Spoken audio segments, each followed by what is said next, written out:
Hey, brother, we are all walking every day toward being more integrated in all the aspects of our life.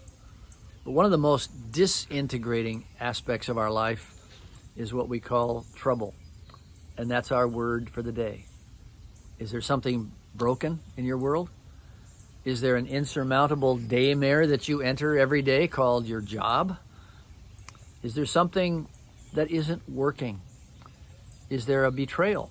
Some kind of trouble in your life? Well, if so, then you identify with Nehemiah, who says in chapter 2 of his book, verse 17, he says to the people of Israel, "You see the trouble we are in."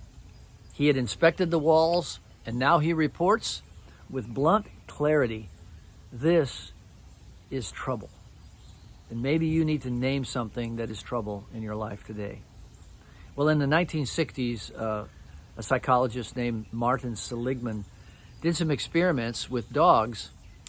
He would have cages that had electrified grids in the bottom of the cage, and he would put voltage through that grid, and the dogs would yelp and try to escape and go frantic until finally, after it occurred so many times, the dogs would just sit there and shake and endure the trouble. They became so used to the shocking.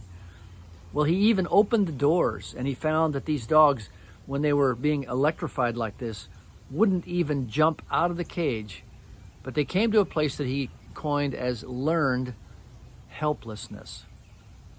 And he said, this applies to human beings, and I can bear testimony to that, can't you?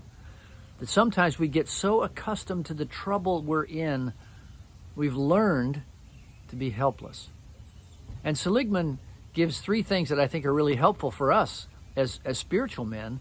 He says, when this happens, don't assume that it's personal, that you're the failure. It's all because of you, that you're the one, that you should live in shame, that this has happened because of you. Secondly, he said, don't believe that it's pervasive, that it's everywhere, that everybody's going through this. Don't be that awfulizing person who can't see any light at the end of anybody else's tunnel, including your own.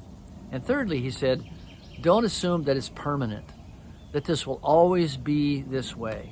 He says, when you think in that way, that things are personal, they're pervasive, and they're permanent, you have learned to be helpless.